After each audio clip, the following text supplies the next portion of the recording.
Are you ready to learn? Because my super experienced guests are ready to share some really valuable information. Make sure and listen all the way to the end to get help and support. So let's start with the best audio experience. Hello guys and welcome to our show. Today we discuss about SEO, how you can achieve high results in SEO field. I know it's hard, but if you have the right knowledge, you can overcome all obstacles, simplify your journey and get results. I'm so excited to discuss this topic with Sandeep Mallya. How are you? I'm great, Anatoly. Thanks for having me on your show. Really excited to be here, and hopefully, your audience can get some insights on SEO. Like you said, it's a very hard topic. It's a very broad topic that we are discussing, and I really hope we have a very productive discussion. Nice. Thank you. Can you tell how to pronounce your name? Because I'm Ukrainian. For me, it's hard to pronounce any names except Ukrainian. Yeah, I have the same question about your name. I'm hoping it's Anatoly, if I'm not Anatoly mistaken. Ulitovsky. Yeah. Oh, the second name I'm not even going to try. But my name is pronounced Sandeep Mallya. Sandeep Mallya. Yeah, Sandeep Mallya. Mallya. Got it. Yeah, I almost did a good job, with that, but almost. Not bad at all. Yeah. Okay, before we start, just tell more about yourself, experience, background, and why you decided to share with us about SEO. Yeah, sure. So, I've been doing SEO for close to a decade now. I have about 14 years of experience. I started my own marketing agency back in 2015. And I started my marketing blog, 99 Signals, at the end of 2016. And it generates 500,000 visitors now, and also generates a lot of passive income for me. So it was a side hustle to begin with, where I wanted to share the marketing insights that I gained from my agency, and I wanted to document all that on my blog. And after a few affiliate partnerships, I soon realized that you can earn quite a lot through affiliate marketing. And that's what I've been doing, since 2016. I still have my marketing agency, but I would say 70% of my revenue comes from 99 Signals. So I have a lot of passive income streams. And affiliate marketing truly has changed my life. And SEO played a huge role in helping me get there. SEO is one of the traction channels I used, to basically grow my blog. I tried several things. I tried social media marketing. I had multiple social accounts. I was promoting some of my posts. It helped quite a bit, but in the end, SEO, the results that I got from SEO were, more exponential than any other traction channel. So I've continued down that path, and I've also done a lot of webinars with SEMrush. I also have a very extensive SEO archive on my blog. And I hope I can, really share some useful insights on this episode. Yeah, love it. I have the first question about updating content. You mentioned that you have some archive content on your blog. Can you tell how often do you update this content? Because in the last update, Google helpful update, and many other things, if you don't update content, it can impact the whole website, the entire website. So your results usually decrease. And I see this issue with some of my clients who created a lot of great, valuable content, but 5 years ago, 3 years ago, and it's obsolete today in most cases. Can you tell how to handle this issue from your experience? Yeah, that's a very interesting topic that you brought up. It's one of my favorite topics. And I follow something called the content update strategy. Now, this is where you keep updating your content to keep it fresh. And what I see some of the bloggers doing is they just change the date of the post, right? Let's say a post was published in 2019, they'll change it to, let's say, October 2022. That doesn't help a lot unless you make some changes to your post. So, like you said, Google values relevance a lot. So you as a user, when you give a Google search, you would always want to find an article which was published this year rather than something that was published last year. Let's take NFTs or Web3 as an example. I mean, this is something that's evolving on a daily basis, and NFTs are not as they were in 2021. They were quite popular, more popular in 2021. It was a bull market. Now NFTs have to go through a bear market, right? And many people think that NFTs are scam. So if you don't update your content accordingly, then Google obviously is going to derail your rankings, and that's something like a basic hygiene check that all SEOs need to do, right? And I recommend doing it every 3 months. You need to do a content audit every 3 months, just to make sure that all the important pages on your site are updated. See, in the end, it's the 80-20 rule, right? I mean, 20% of the blog posts that you have are going to generate 80% of the traffic, and you need to make sure that at least these 20% posts are updated, relevant. Also update the visuals. It's not just important to update the text content, but you also need to update the visuals. And in an evolving industry like marketing, SEO, you have so many algorithm changes happening. This year itself we had like 3 or 4 important algorithm updates, so you need to make sure that you have all of them. You're keeping your pulse on all those changes and making updates accordingly. So it's not just about slapping a new date on your post. That doesn't work anymore. There was a time when it used to work. HubSpot used to do it quite regularly. What they used to do was, even though the URL said SEO techniques 2019, the post was updated in 2022. That doesn't work anymore. You need to update your content. I mean, you need to update it honestly. It's just not about changing the dates or anything like that. Also, if you can design an infographic for your post, complement your post with a video, that also helps a lot, because videos are ranking in snippets these days, right? And whenever you give a Google search, you'll see the video results right on top. So if you have a video tutorial that you can probably insert in your post, that's also going to help a lot. So updating content is like super important. It's one of the basic things that all the established bloggers or experienced bloggers should do. Nice, nice. Love it, love it. Yeah, I agree with that. And big companies like Also, HubSpot. just Yeah. one more thing that I wanted to mention. There's a very useful tool out there, because sometimes you would want to manually update your post, right? You have to check your analytics data or search console. There is a tool Mhm. called animalsrevive.com, right, where you just have to enter your email address, and it'll pull data from your analytics, and it'll show wherever there is content decay, right, over the last 6 months. So you'll get 6 months data on the posts that are not doing as well as they used to. So these can be like these are the low hanging fruits that basically need an update, right? And that's something that anyone can do. They can use this tool. They'll get an email on they'll get information on the kind of posts that are outdated on their site, and they can easily go about updating them. So that's one tool that I wanted to mention. Nice, nice. Love it, love it. Go ahead. Thank you for this tool. By the way, you can share this tool on private chat. I'll share with my audience Sure, and I'll do that. submit to the description. I have the question about creating the right strategy. Can you Yeah. tell how to craft the right strategy? The reason why I'm asking about that, because many webmasters still create generic strategies or have no strategy at all, because according to a few studies, only 36% of marketers have a documented content strategy. So most of them just rewrite existing content in the top 10 results, use generic keywords, open in SEMrush, Ahrefs, any other tools, C-ranking. Take just high volume and that's it. It doesn't work today.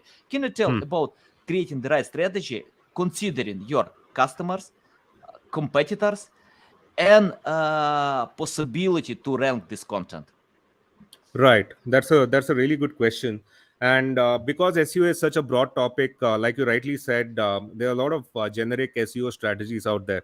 But I'll talk from my experience. This is something that I've done for the last couple of years with my clients.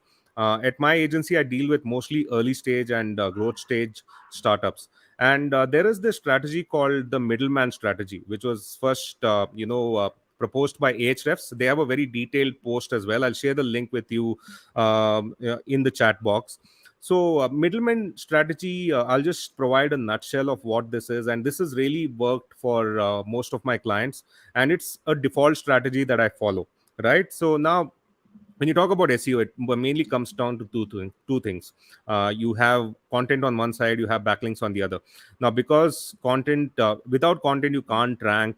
You can't get backlinks and you can't rank on Google. So content is super important. Developing quality content is super important, and we'll get to that when we are covering SEO mistakes and keyword research. Now, most companies that I deal with, most startups that I deal with have these commercial pages, or they also called money pages. Now, these are the product pages, right? And many startups that I deal with, they don't even have a business blog. So that's the first step that I usually develop for them. What we do is we start developing cornerstone content for them. We start creating informational posts for them, because these are the posts that get backlinks. Now, you must have done a lot of link building yourself, Anatoly, and you will probably know that it's these blog posts that get most of the backlinks, right? And when you just mentioned SEMrush, when you type HubSpot, when you do a domain search on HubSpot, you'll find that 90% of the links are coming from informational pages. So it's very important for you to develop these informational pages. You need to have a really good business blog. Doesn't matter how old your startup is or how new your startup is. You need to start blogging right away, and you need to blog consistently. You need to publish at least 4 or 5 posts a month. Now, on the other hand, money pages are very important pages. These are product pages, right? And these are the pages that are revenue generating pages for you. Now, the problem with these pages, like I said, is you don't get backlinks. So what do? What you can do is you can identify middleman pages. Now, these middleman pages are basically pages from your own site. And these are the informational pages. These are the blog posts that are probably getting a lot of backlinks. Now, once again, you can use a tool like SEMrush to identify the best by links pages. Now, these are the pages that are ranking well on Google, and these are the pages that are also getting a lot of backlinks. So what you can do is you can start inserting internal links on these posts. You can use your you can increase the authority of your money pages by leveraging internal links on these pages. Now, that's one strategy that I've used at most of the clients that I've worked with, and it has shown results in less than 6 months. Now, SEO is a very long term game, right? And sometimes the clients that I deal with, the kind of traffic they get is like very low. It's like 100 visitors a month or 150 visitors a month. Using the middleman strategy, I've been able to at least generate 5,000 visits a month for them, right? Regardless of being completely industry agnostic here. So that's one strategy that I would recommend to everyone out there. It's quite useful. Ahrefs has a in-depth post, also a video on the same strategy. You can check that out. Um, but otherwise, any good place to start with is do SEO audit, right? If you've not used an SEO tool before, one of the basic things you should do is do an SEO audit and identify all the errors on your site, all the on-page technical SEO issues on your site, and go about fixing them. Those are the basic checks that you need to do. But apart from that, when it comes to building backlinks, you need to remember that it's these informational pages that generate backlinks and not the commercial pages. And I would request everyone out there not to send outreach emails that have these commercial pages or money pages, because no one is going to link to money pages. Yeah, Yeah. love it. Yeah, awesome. You mentioned about high quality content, but it's interesting that many webmasters don't understand how to create high quality content. And it's subjective. When It's I write subjective, when I write an article, I can feel that it's the best content ever. But I'm biased, because it's my article. I spent time with that. Can you tell how to measure quality? For example, if you have content plan, well-researched content plan, you know exactly what you want to share with your audience, how to create this high-quality content. Because, for example, 10 years ago, I had a team of copywriters who wrote about anything. They wrote about any topics. Google ranked well. Everything was fine. But after some updates, many updates, we changed this attitude, because today, for me, it's better to cooperate with experts who know the topic, who know exactly how to share something new. Because copywriters, in most cases, they usually rewrite. They go to the top 10 results, get the best content, rewrite, show 100% with some tools, Copyscape, many others, everything is fine. But Google can understand that. Even if Google, if you can game Google, I'm not sure you can game people, because they usually check out the top 10 results. If they see the same content, it's like to watch a movie with the same plot. Yeah, it's not interesting, nothing unique with that. Yeah, right, Can you tell right. how to find responsible writers who can create Yeah. high quality and valuable content?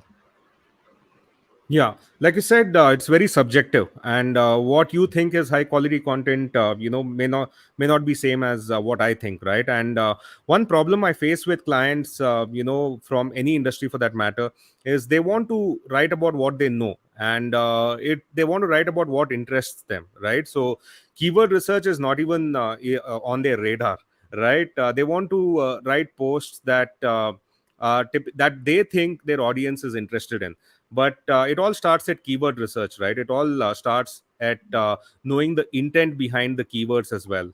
You need to know the intent of the keywords before you even start writing about them. Like we just mentioned, informational and commercial pages, right? And the keywords that you choose for these pages will be quite different, right? So that's the basic is to start with keyword research. Now you also mentioned that when you give a Google search for a certain topic, uh, the kind of posts that you find are almost the same. The ones that are ranking on top 10, there's nothing unique about them. So there's your answer right there. You need to create unique content. People say that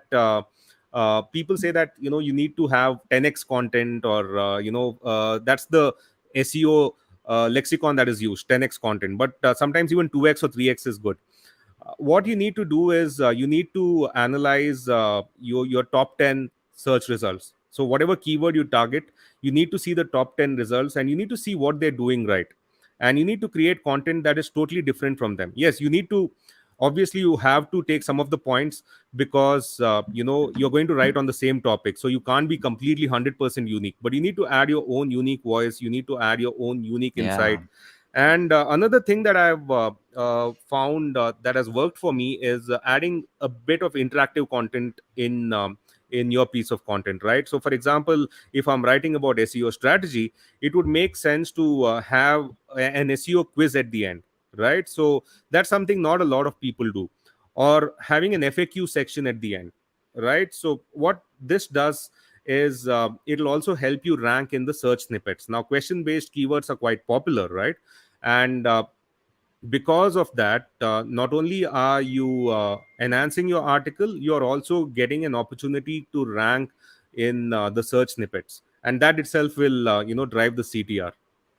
Yeah, yeah, So I love that's, it. yeah. Yeah, especially about stand out from the rest. Of course, you can analyze the top 10 results, but Yeah. of course, you need to consider users' intent, but you need to stand out from the rest and consider your strong sides. Uh, because, many webmasters just replicate the same content because they think that user intent that they can't use another format. You can, why not? You can use another format Yeah. considering user intent and your strong side. So yeah, Hmm, agree with hmm, that. hmm. Okay, I have the question. I can't avoid one question because I see some books on your background. Can you tell you're loving books and how they can help you, to go ahead? I found, Yeah.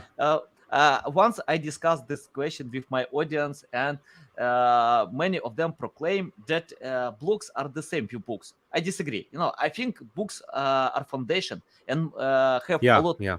better knowledge than any blog post because book authors usually spend like 6 months an year to write a book, but Yeah. to write a blog post you can spend like a few hours, okay, a few days, but not like writing a book. Yeah. And for Yeah. me, books give more knowledge. Can you tell you're loving Yeah. books and how they can help you? Yeah, I mean, books have been a very important part of my life, and I make it a point to read at least 50 books a year, and both Mhm. fiction and non-fiction Nice. combined. I had a very ambitious goal last year to read 100 books in a year, but I couldn't achieve that. But I read both fiction and non-fiction, but ever since starting my own business, I've 80% of my reads are non-fiction. So I recently, not recently, it's a book that I visit quite often, the Almanac of Naval Ravikant. I think that's a book that every entrepreneur should read, because Naval Ravikant has unique insights when it comes to business and philosophy. So that's one book that I would recommend. And there are many books that I revisit, and another book that I revisit is Mindset. Right, Mindset Mhm. talks about the difference between fixed mindset and growth mindset. And as an entrepreneur, it's very important for you to have a growth mindset. And like you said, sometimes um, we need to have that learning aptitude, right? Sometimes entrepreneurs seem to have that know it all attitude, and they approach everything with a fixed mindset. SEO, take SEO as an example, right? SEO is an ever evolving topic. SEO changes on almost on a weekly basis, right? You have new things coming up. If you check the search engine journal news section, you'll see new information about Google algorithm updates, also new channels that are coming up when it comes to social media marketing. So as a marketer, you need to constantly update your information, and you can't have this know it all attitude. What worked in SEO in 2017 is not the same as 2022. So this book Mindset basically helps you develop that that growth mindset, which is very important for entrepreneurs. So I have a a long list of resources on my blog. There's also a resource for the best books that I would recommend to entrepreneurs. I can probably share the link with you Yeah, in the yeah, sure, chat please. box. Yeah. Yeah. So those are the books that I would recommend to all entrepreneurs out there, whoever is listening to your podcast. And I would love for them to visit this post, drop their comment, and if they have any book recommendations, they are welcome to share them, because I'm always looking for more books. And this is just one bookshelf that I have two more, one in my bedroom, one in the guest room. So there are books everywhere. Nice, nice, Yeah, love it, yeah, love it. Yeah, yeah. yeah. You can share the link on the private chat, guys. Sure. Who listen on audio podcast, you can find this list in the description below. Okay, let's go ahead. And you mentioned about interlinking. I think Yeah. this strategy is often ignored. For example, I use Hmm. interlinking. It's my loving link building technique, because when you create new content, you can Hmm. interlink with other content on your website, Yeah, so yeah. to get much higher results. And even more, for example, even if you wrote an awesome blog post that get traffic, but if you don't interlink with commercial pages, ignore submitted call to action, you can't sell, you can't monetize. Can you tell more about interlinking in the sake of sharing juice, SEO juice, Yeah, and for the yeah. sake of selling products? Yeah. I mean, for the sake of selling products, I've already mentioned, the middleman technique, right? Because you are boosting your money pages through internal links, basically. So that's already been covered. But like you said, internal links are super important, and they're also ignored because they're the boring aspect of SEO, right? Backlinks are much more interesting and more difficult. So people tend to think that internal links are not that important, or something that is not worth wasting spending your time on. But even internal links are backlinks, right? Suppose you have an authoritative post on your blog, and you publish a new post on the same topic. You're basically transferring link juice from one post to the other, right? And I mean, it's very important for you to develop internal links whenever you publish a new post, right? You should do a basic hygiene check. You can just give a site search, right? You can just type the keywords that you have targeted, and then you can give your own site URL in the Google search box, and then do a search. And these are basically the pages where you can get internal links from your own site. So that's a very important step. The reason people don't do it is because people think that it's not very impactful, right? And I would disagree with them there, because it's one of the easiest things you can do to boost your authority. See, many things in SEO are very simple. People are reluctant to do it because they think it doesn't fetch results. But these days, whenever I publish a new post, just by adding a few internal links here and there, I've seen the authority go up. I've seen these pages ranking higher. Of course, Google EAT is also very important: expertise, authority, and trustworthiness. That is also pretty important. It's not easy for new bloggers or new startups to start ranking right away. It takes at least 6 months to 1 year. But at the same time, once you have like a robust business blog, let's say you have like 20-25 posts on your blog, it becomes much easier to optimize them. And we've already spoken about a few techniques. Updating your content on a regular basis and optimizing your internal links would be another thing. So doing all these basic hygiene things can really improve your SEO, and that's something that I would recommend to all SEOs out there. Yeah, awesome, awesome, so valuable. Okay, Sandeep, I have the question about link building because it's the most complex part in Yeah. SEO, the hardest part. But it's interesting that from my experience, I see two different SEO specialists. The first part, they believe you don't need to provide any link building. And Hmm. they are right. I can't tell they are wrong because I check out some of their content. I found, for example, some websites can get like 1 million traffic, without any link building because they create links worthy content. Then I started to research more about this approach and found, for example, they share the budget for link building to create much better content, high quality content, and links worthy content. For example, when you create content that deserves natural links, so why you need to provide link building? And if you have authority in your benchmark, so why I think that's okay. But Right. in this and for example, Brian Dean, many others tell link building is very important. We know about that according to many studies that share more backlinks, higher traffic. Can you tell how to find the balance between link building and not link building at all from your experience? Yeah, that's again a very good question, and there's a common misconception among SEOs that you can't rank without backlinks. You can rank without backlinks. I've ranked my pages without backlinks. It all depends on the keywords that you're choosing, right? Sometimes you can choose long tail keywords which may not have a lot of search volume, but which don't have a lot of competition either, right? So you can easily rank for these keywords without building any backlinks, as long as you have quality content, as long as you have content that answers all the basic questions that are raised by the searchers out there. So there are pages, there are topics for which you can start ranking high without even creating a single backlink. At the same time, when it comes to more established topics, more competitive topics, it's very important for you to develop backlinks, right? And uh, Are you there, Anatoly? I think the Yeah, I'm screen. here. Oh, okay, okay. I think there was some lag. Yeah, Okay. sorry about that. So, Mhm. like I said, when it comes to certain topics which are very competitive, it's very important for you to, build backlinks. And I've seen a lot of people doing outreach, but outreach can be very exhaustive, right? You need to send like 300, 400 customized emails to get 10 responses, and out of those 10 responses, two or three will probably respond to you and give you a backlink, and you need to follow up regularly for you to get that backlink. It's much easier once you have an established blog, but when I was just starting out, it was very difficult to do outreach. It took me some time to really get any response from someone. So this was back in 2016, 2017, which was very difficult for me.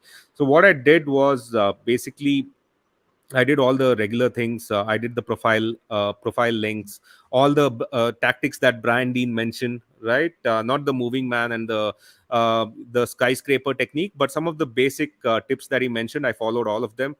But one of the easiest techniques that has worked for some of the clients that I've worked with is converting brand mentions into backlinks. Right? You'll be surprised if you use a tool like BuzzSumo. You'll be surprised to know how many of your brand mentions are unlinked. Now these are again low hanging fruits for all these companies, right? They can just create an alert on BuzzSumo, and they can get an email whenever someone mentions their brand or mentions their name on their site, and you can just reach out to them, and you can tell them to just include your link instead of just that mention. And see, here you don't have to put a lot of effort because people have already mentioned your brand, people have already mentioned your name, so it's very easy for you to convince them rather than just sending a cold outreach email. So that's one tactic that I would recommend to everyone out there who's struggling to get backlinks. You may already have a lot of brand mentions that you're not aware of, right? Mhm. Recently worked with a client who had like 275 unlinked brand mentions, and by just converting most of these brand mentions into backlinks, I was able to raise the authority of the site and also improve their search rankings. So this is one of the easiest things you can do. Doesn't take a lot of time and effort. The second thing that has worked for me is infographic link building. I believe in creating high quality infographics, and I have a dedicated designer working for me now, but I was using a tool called Design Pickle, which again is quite expensive, but you get dedicated professional designers working for you, right? It's much better than creating an infographic on Canva, creating an infographic on Fiverr through a designer who really doesn't give a damn how good your infographic looks. So it's very important for you to use a dedicated professional designer for your needs if you really want to do an impact with your infographic.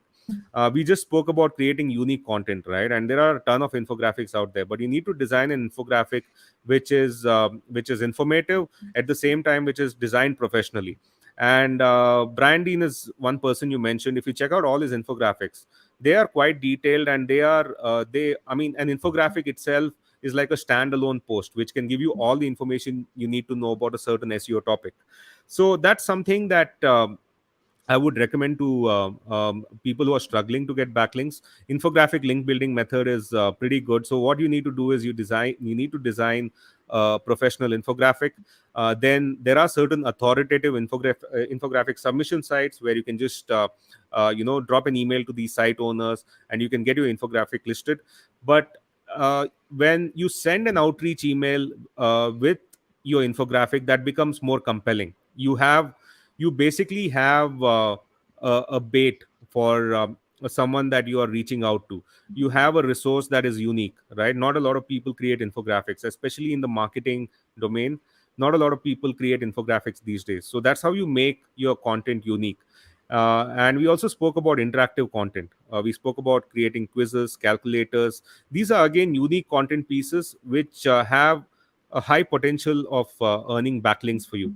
So if you create content like this, if you create content like infographics or quizzes, you're just increasing your chances of getting replies for your outreach emails. Your outreach emails will be converted more, and that these are some of the things that I would recommend everyone to do out there, because when it comes to backlinks, it's mainly outreach, right? And when you have reached a certain status in your industry, then you can probably do relationship based link building. Now you and I have a good professional relationship now, and if we were to talk about link exchange, it would make sense. I could probably have a resource on my blog which would be an ideal link for your blog. Similarly, you could do the same for your blog as well. Now relationship based link building also works, but that works only when you have a certain authority for your site, only when you have established certain domain authority or domain rating or whatever you want to call it. So once you've reached that level, you can do relationship based link building. It's also called reciprocal link building.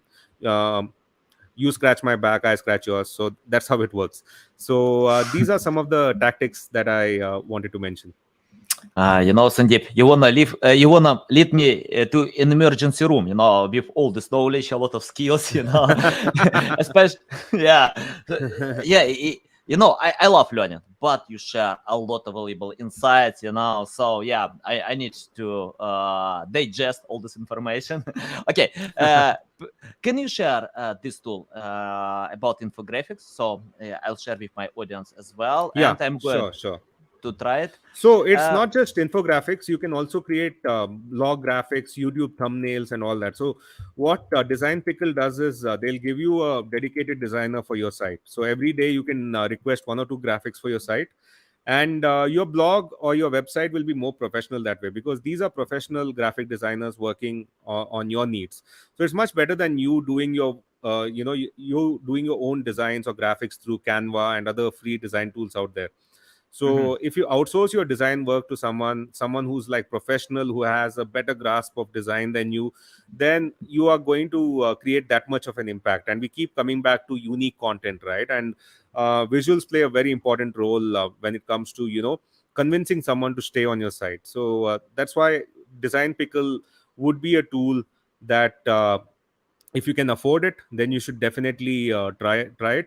Also, Fiverr gets a bad rap. I also mentioned Fiverr in a very nonchalant way, but Fiverr also has some good designers, but you need to make sure you need to do due diligence. You need to check all the reviews before you hire someone out there. So if you want someone within budget, someone who can design these graphics for you, you can also find them on Fiverr, but you just need to make sure that you're doing your due diligence. Yeah, yeah. It's not only about me. People, thank you, for all this information. So, yeah, Thank you. that's great. Thanks a lot. Okay, I have the question about, I'm interested to find the balance. By the way, I ask a lot of questions about the balance, but it It's depends okay. as usual. Yeah, Yeah. and to find the balance between creating content at scale. People still ask me Hmm. how many times to post content, and I see two approaches. Of course, the first approach from Brandon. Yeah, we know him, Hmm. and he recommends to create super high quality content, the best content, Yeah. Yeah. and then publish. You can do it even at least one time a month. Yeah. But Yeah. the second approach from Gary Vaynerchuk, and he shares that you need to create as maximum as possible a lot of content at Yeah. scale. Of Micro course, content. it's yeah, yeah, and I Yeah. found with the approach from Gary V, you can increase your confidence and quality. For example, if you create a lot of Hmm. content, Hmm. if you text a lot, write a lot, you can improve quality. For example, Seth Hmm. Godin usually writes every single day. Why? Because he Yeah. can increases the quality of his text. And many book Right. authors, they usually write plus 1,000 words a day just in this for the sake of increasing quality. Can you tell how Hmm. to find the balance between posting a lot Hmm. and posting less? I think all approaches work, from branding works, from Gary works, but can you Yeah. tell how to find this balance? Yeah. um that really depends on your industry as well. I mean, if you have a news website, then it's very important for you to follow the Gary Vee approach, right, where you create micro content, where you populate all your social channels with different pieces of content. And basically, when Gary Vee does it, it's fine, but when others do it, it's spam, right? Basically, someone who's posting 20 to 30 times on Instagram, you would be annoyed with a friend like that. So it's very important for you to probably reach a level where you are comfortable sharing, daily insights with your audience, and you also need to build that audience on Instagram, right? And Gary Vee himself talks about having native content. So each channel that you have Instagram, Facebook, LinkedIn. Each channel deserves respect. What I've seen a lot of marketers doing is they repurpose a lot of content, right? And when I say repurpose, they copy the same content that they posted on Facebook onto LinkedIn. That doesn't work anymore. Right now you're using LinkedIn Live. Not many people are aware that LinkedIn even has a live platform. It's People think it's just Instagram and YouTube, right? And Yeah. you're right now leveraging a channel that not many people are aware of. So yeah, so it all depends on the kind of format that you choose. When it comes to, I can, as a blogger who has not experimented a lot with social media or the Gary Vee technique, what I can say is, for me, writing every day is very important. Not publishing, but writing every day. So I make it a point to write at least 500 words a day. Doesn't matter where I am. Recently I was on vacation to Turkey, and I made it a point to write at least 500 words a day, right? Because I mean, it's just a habit that you're developing. It becomes muscle memory after some time, right? You need to It's like brushing your teeth every day. So for me, writing 500 words is something that I do every day, and this is something that I've been doing for the last 18 months or so. And I never break away from that habit. And it also makes you a better writer that way, right? So and when it comes to blogging, you mentioned Brian Dean again. He's someone who publishes one post a month, if I'm not mistaken, but that post will be very detailed, very interesting. It'll cover the topic from A to Z. It'll have all the insights. So that's one approach, right? And all his posts are more than 5,000 words or 6,000 words. But as a blogger, the balance that I've found is 2,000 to 2,500 words. Any topic that I write is will at least have 2,500 words, and those are the articles that are ranking well for me. And I try to make it a point to publish every week. If that doesn't happen, then I make sure that I at least publish you know uh, once every 2 weeks. And I also keep updating my posts. And updating a post itself deserves the kind of respect that a new post gets, right? Sometimes when you're updating a post, it's just like writing a new post because there's so much new information to share, right? Mm-hmm. So that's something that I also do on a regular basis. But I make sure that as a blogger, I'm writing every day. I've made it a daily habit. It's a routine that I follow, and the results have been really great for me because I always have something that I can publish right away. It's just up to me whether I would like to publish it or not. And it's all about doing the SEO research and all that. The editing part is the most difficult. The writing is okay, but editing is the most difficult, right? And editing is where you spend most of your time. So I have a lot of draft posts right now, and I'm procrastinating on them. So, Mm-hmm. but regardless, I just make sure that I write at least 500 words a day. And sometimes when you do these when you develop these mini habits, right? Sometimes I've seen myself writing 3,000 words or even 5,000 words a day.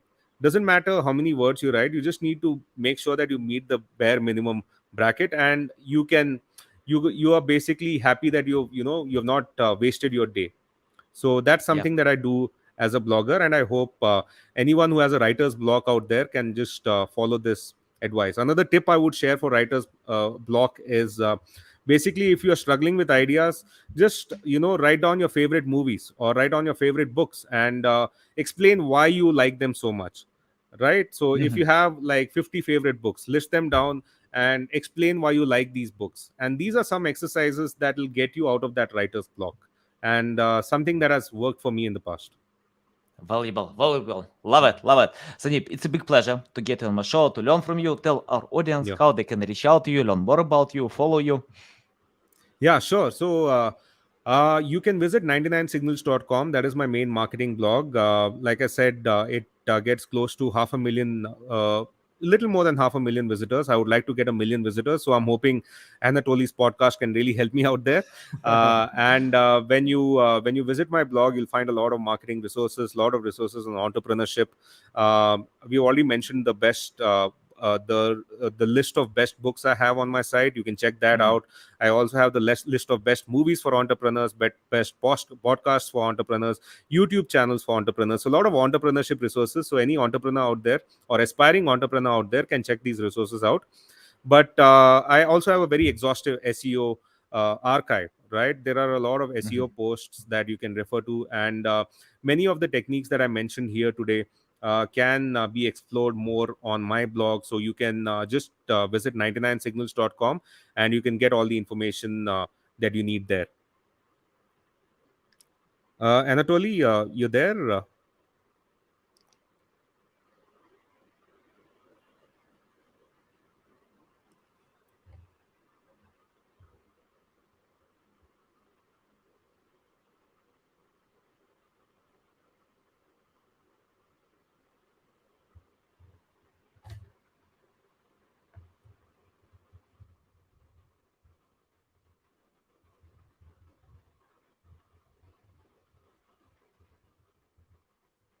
We'll just wait for Anatoly. I think his screen blacked out.